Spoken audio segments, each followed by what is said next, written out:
ಮೆಕ್ಕೆಜೋಳದ ರಾಶಿಗೆ ಬೆಂಕಿ. ಗದಗ ಜಿಲ್ಲೆಯ ಲಕ್ಷ್ಮೇಶ್ವರ ತಾಲೂಕಿನ ಮಂಜಲಾಪುರ ಗ್ರಾಮದಲ್ಲಿ ಮೆಕ್ಕೆಜೋಳದ ರಾಶಿಗಳಿಗೆ ಬೆಂಕಿ ಹೊತ್ತಿಕೊಂಡ ಪರಿಣಾಮ 2-3 ರಾಶಿಗಳು ಸಂಪೂರ್ಣ ಸುಟ್ಟು ಭಸ್ಮವಾಗಿದ್ದು ರೈತರಿಗೆ ಅಪಾರ ಹಾನಿ ಸಂಭವಿಸಿದೆ. ಗ್ರಾಮದ ಸರ್ಕಾರಿ ಉರ್ದು ಪ್ರಾಥಮಿಕ ಶಾಲೆ ಎದುರಿನ ರೈತರ ಹೊಲಗಳಲ್ಲಿ ಮೆಕ್ಕೆಜೋಳ ಬೆಳೆದಿರುವ 10 ರೈತರು ಒಕ್ಕಣಿಗಾಗಿ ಕಟಾವು ಮಾಡಿ ರಾಶಿ ಹಾಕಿದ್ದರು. ಆದರೆ ಆಕಸ್ಮಿಕವಾಗಿ ರಾಶಿಗಳಿಗೆ ಬೆಂಕಿ ಹತ್ತಿಕೊಂಡಿದ್ದರಿಂದ ಈ ಅನಾಹುತ ಸಂಭವಿಸಿದೆ.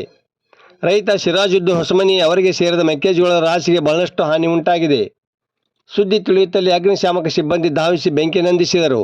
ಜೋರಾಗಿ ಗಾಳಿ ಬೀಸುತ್ತಿರುವುದರಿಂದ ಬೆಂಕಿ ಒಂದು ರಾಶಿಯಿಂದ ಮತ್ತೊಂದು ರಾಶಿಗೆ ವೇಗವಾಗಿ ಹರಡುತ್ತಿದ್ದು ರಾಶಿ ಹಾಕಿರುವ ಉಳಿದ ರೈತರಲ್ಲಿ ಭಯ ಮೂಡಿಸಿತ್ತು.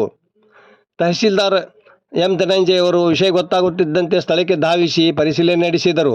ಅವರೊಂದಿಗೆ ಗ್ರಾಮ ಲೆಕ್ಕಾಧಿಕಾರಿಗಳಾದ ಎಸ್.ಕೆ. ಪಠಾಣ, ಬಸವರಾಜ ಹಳ್ಳಿಕೇರಿ ಸ್ಥಳಕ್ಕೆ ಭೇಟಿ ನೀಡಿದ್ದರು. ಬೆಂಕಿಗೆ ಯಾವುದೇ ಕಾರಣ ಯಾವುದೆಂದು ಇನ್ನೂ ನಿಖರವಾಗಿ ತಿಳಿದು ಬಂದಿಲ್ಲ. ವರದಿ ನಾಗರಾಜ್ ಹಣಿಗೆ, ಪ್ರಜಾಧ್ವನಿ, ಲಕ್ಷ್ಮೇಶ್ವರ.